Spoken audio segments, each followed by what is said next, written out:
Honourable, the member for Mount Pearl South, speaking to the amendment. Thank you, Mr. Speaker, and certainly it's a pleasure to stand in this honourable House and speak to Bill 42, Act to amend the Electoral Boundaries Act.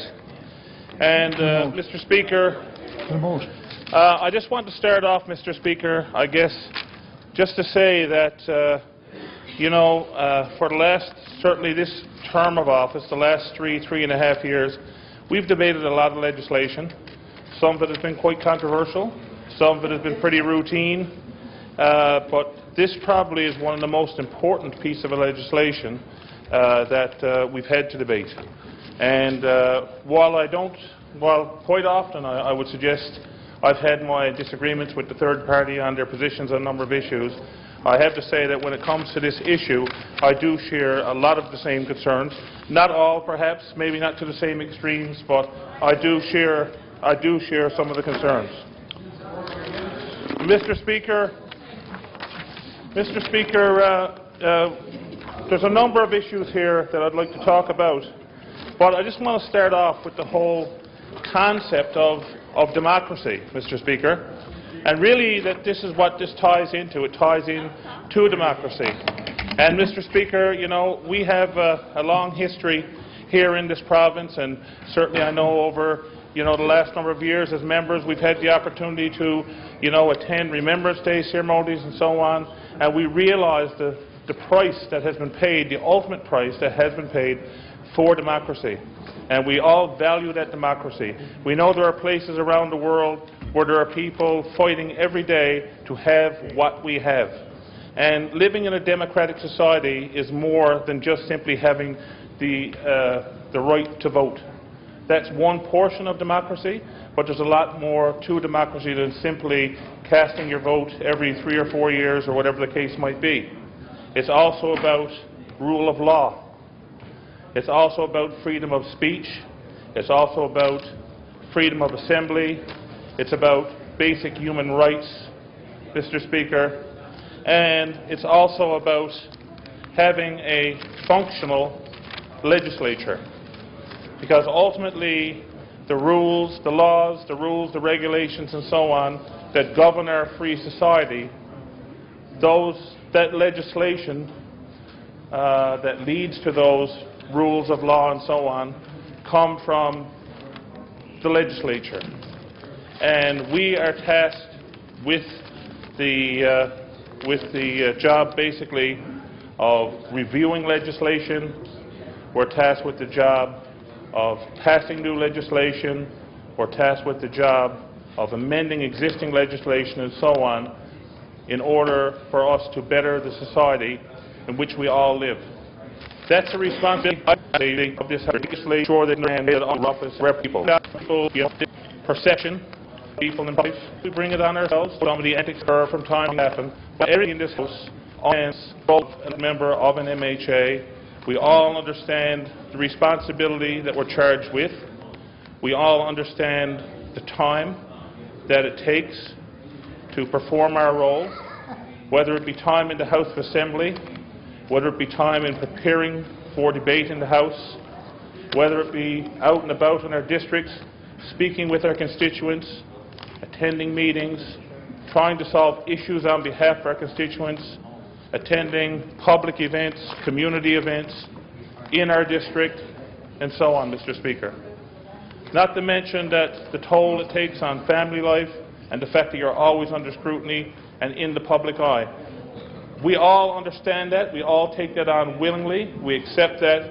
Nobody twisted our arms and made us run. We all understand that. But it is important to understand that we do have a very important and vital role to play in our democratic process. Now, Mr. Speaker, what is being suggested here, there's a number of items, but I want to speak first of all to the representation piece.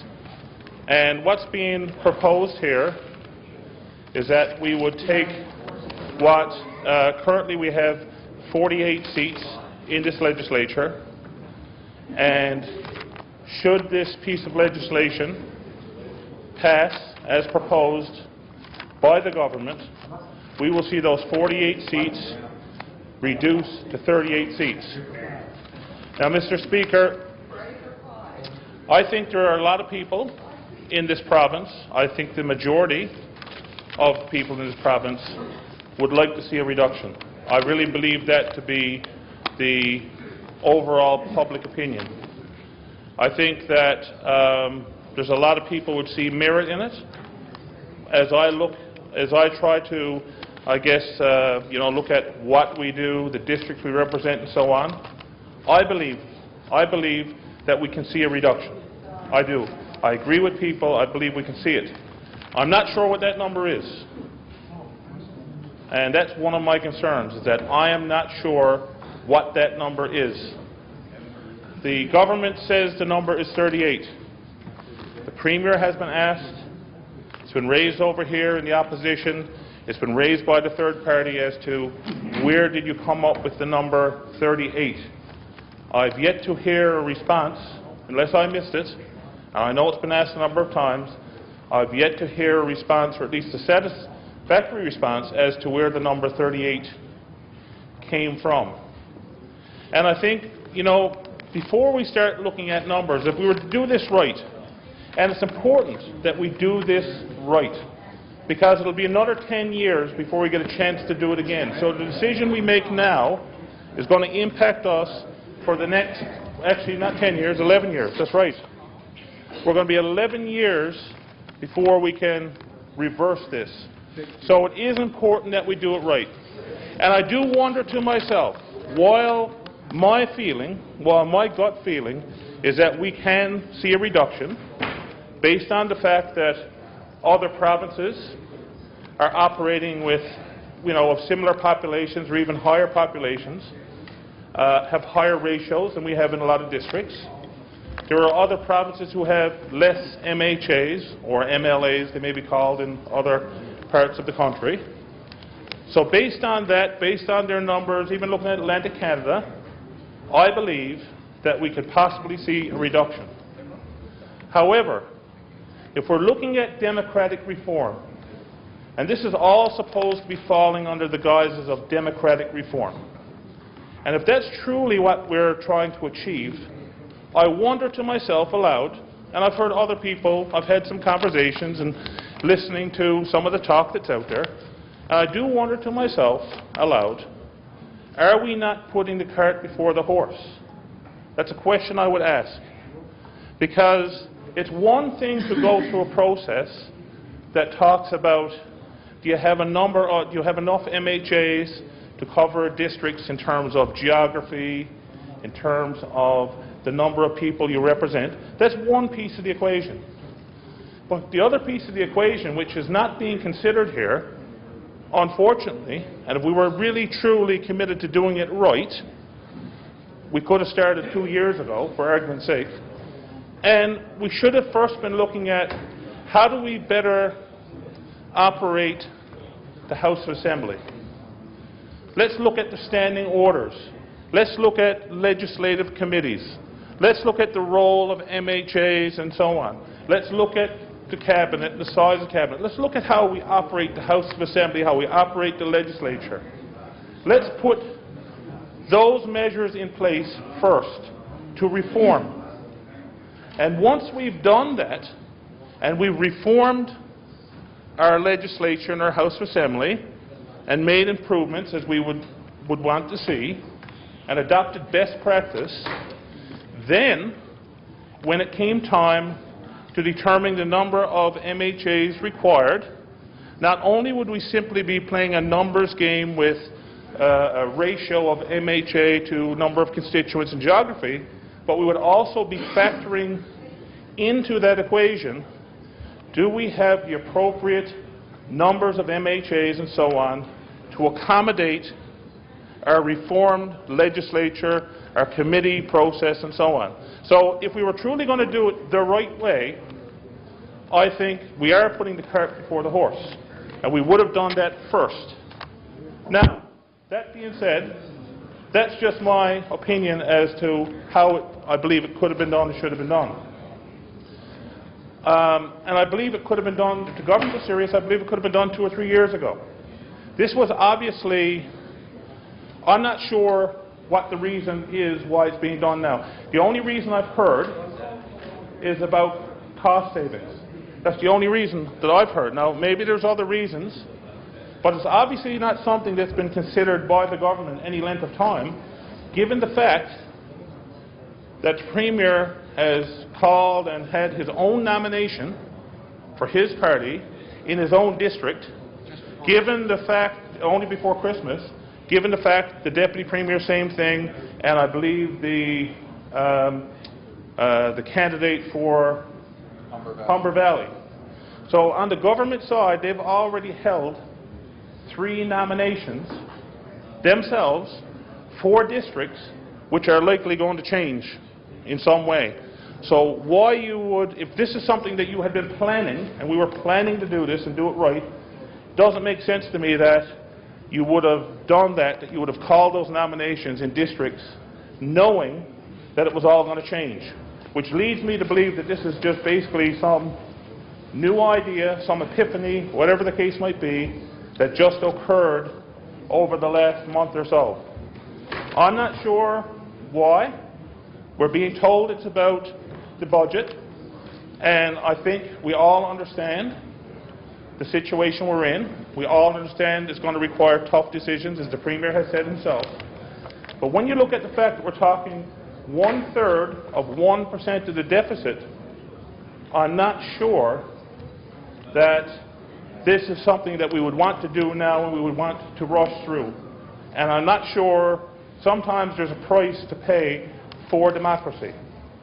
And again, I want to reiterate, these comments are not to suggest that I do not favour seat reduction, because again, I believe we can do with less based on other provinces. My concern, which is I think is the concern of all my colleagues, and I believe the third party as well, that we just want to make sure that it's done properly, so that not only are we going to make sure that we, save money where we can, but also that we have a properly functioning democracy, a properly functioning legislature, that people receive fair representation.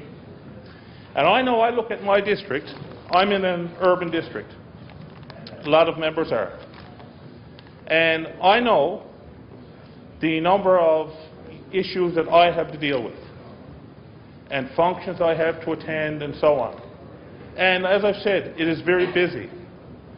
But I can't even imagine what it would be like for a lot of the rural MHAs, for the Labrador MHAs, because not only do they have to deal with, the phone calls from constituents on different issues and so on, attending functions or whatever, then they've also got to have the time to get there.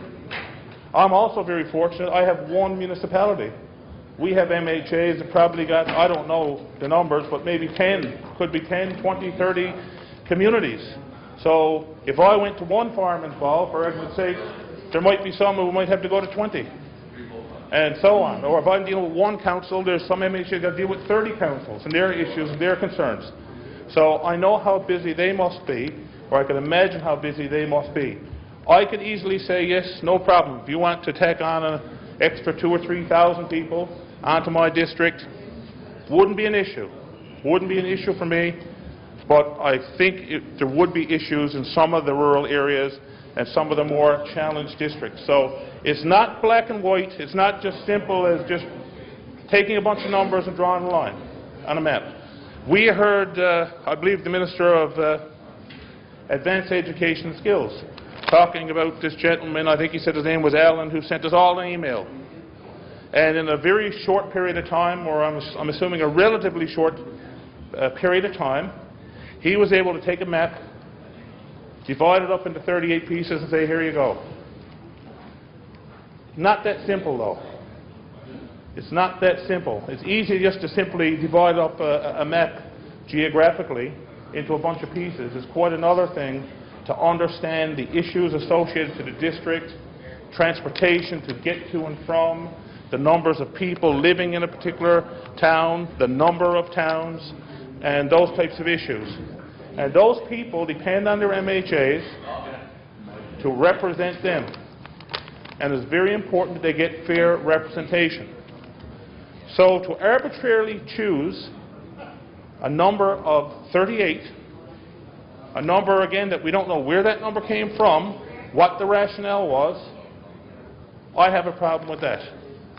And that's why we've proposed at least a range. We're saying 38 to 42. Now, there will be people that might argue it should be wide open. Let the Commission choose the number, period. But we realize that the people of the province favour a reduction. We realize that we believe that we can do with less, so at least by proposing a range, we're not tying the hands of the Commission. It's giving them that flexibility, because perhaps when they do their review, they may do their review and they're being told it must be 38. Maybe when they do the review they said, you know what, based on a number of factors, we can cut a map up into 38 pieces, but in terms of fair representation and so on, we believe the number should be 40, for argument's sake, or 41 or 42, whatever it may be. They don't have that flexibility. Under this legislation, even if they know that 38 is a bad number, they're forced to make the best of that bad number. I don't think they should be forced to make the best of that bad number. If 39 is the number, or 40, whatever, if that's the best number, then that should be the number. That's my view. It's taking independent people. I don't have any concerns. Like some people are saying, well, the government is going to do it so they can pick and choose who's on the committee and they can arrange the boundaries to their favour. I don't buy any of that. I agree with the government. I don't buy that. We're going to have, there's going to be a judge who's going to be appointed as the chair. There's going to be 4 people on the committee, 2 appointed. Well, they're all appointed certainly by the Speaker, but my understanding, the practice of 2 by the government and 2 by the opposition, 1 from the third party, 1 from the official opposition. I'm sure that that will be done. It'll be done fair, makes sense. I have no issue with that. And I have no reason to believe that there will be anything untoward. I really don't. I believe that if you put good people there, there's a judge overseeing it, it's going to be done properly, it's going to be done fair and square. No concern there. And anyone who puts that myth out there, I don't support that myth. And I will agree with the government on that point. But my concern, again, my big concern, I have others, and I'll have other opportunities to speak, but my main concern right now I want to speak about is the arbitrary selection of the number 38. If at the end of the day, if you go with an amendment which we put out there, and I guess we're going to put in 38 to 42, if the Commission does their review, they have the flexibility. If they come back, this independent group, I would say to the government, if they come back 38 to 42 and they said, you know what, thank you for the flexibility, we went out there, we did what we had to do, and we believe the number is 38, they agree with that number, I don't have a problem with it, if that's what it is. But they may come back and say the number should be 40. And I don't know why anybody on either side of the House, given the fact that we all believe that this is an independent group, they will be professional people, I don't understand why anybody would be against... Order, please. Thank you, Mr. Speaker. I have no reason to believe, or I wouldn't be able to understand why anybody would be against that concept. So, Mr. Speaker, that's what we're going to be suggesting. We have some other issues as well, but no doubt I'm going to have another opportunity or 2 or 3 to speak, and I know that my colleagues will as well. And I'll save some of the other points for the next time. But again, I just say to the government, this is a very, very important piece of legislation, and at the end of the day, all anybody wants on any side here, I believe, is to do it properly, to do it fair, to do it right for the people who we represent. Thank you, Mr. Speaker.